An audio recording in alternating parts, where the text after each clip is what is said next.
চাইবে না, এটাই স্বাভাবিক। তদন্তটা একদমই শুরুর পর্যায়ে আছে। আমরা এই মামলার মূল আসামিকে গ্রেপ্তার করতে সক্ষম হয়েছি। তদন্তের ধারাবাহিকতায় বাকি রহস্য উন্মোচিত হবে। সেখানে কক্সবাজার সিএজি একটি টিম আমাদেরকে এই গ্রেপ্তার অভিযানে সহায়তা করে। তার নামে নিয়মিত মামলার রেকর্ড হয়েছে এবং তাকে বিজ্ঞ আদালতে সোপর্দ করা হবে। তদন্ত চলমান রয়েছে। পরবর্তী সাক্ষ্যপূর্ণের ভিত্তিতে পুলিশ রিপোর্ট প্রদান করা হবে। আসামি কি স্বীকার করেছে?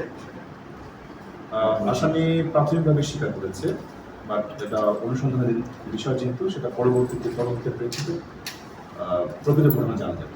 তাকে হত্যা করার মোটিভটা কি ছিল বা কিসের জন্য তাকে হত্যা করা হয়েছে?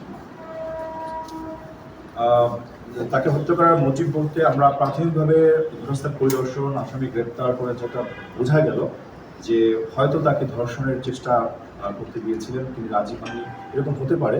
বাট এটা তদন্ত প্রেক্ষিতে আমরা পরবর্তীতে বলা যাবে। ধর্ষণ চেষ্টার কোনো আলামত পাওয়া গেছে কি?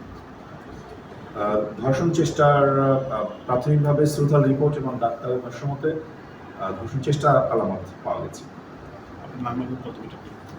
আপনার নাম এবং পদবিটা একটু রাসেল ভাই, আমরা একটু লেট করে ফেলেছি। আমি শুধু একটা প্রশ্ন করবো, সেটা হচ্ছে যে কি কারণে হত্যাকাণ্ডটা হয়েছে এবং একটু সংক্ষেপ। আমি একটু লেট করছি এই জন্য।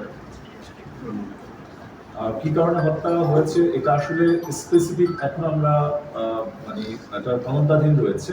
তবে প্রাথমিকভাবে জানা যাচ্ছে বা অনুমান করা যাচ্ছে যে হয়তো ধর্ষণ চেষ্টার কারণেই হয়তো সে রাজি হননি বা এই ধরনের কোনো একটা বিষয় থাকতে পারে। সেই প্রেক্ষিতে তিনি এবং তার যে খালাখালু মধ্যে ছিলেন তারা দেখে ফেলতে পারেন বা এই ভয়ে সে হয়তো থাকতে পারে।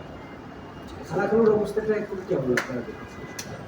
এখন প্রাথমিকভাবে আশঙ্কা ছিল তার যে খালা তিনি বেশি গুরুতর আহত ছিলেন, তবে এখন তিনি আশঙ্কামুক্ত।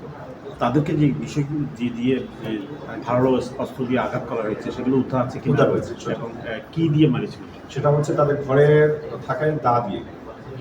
সেটা অলরেডি আমাদের হেফাজতে রয়েছে, আমরা সেটা যথানিয়মে জব্দ করেছি। এটা কি সে ইন্টেনশনালি করছিল বা তার প্রি প্ল্যানিং ছিল কিনা?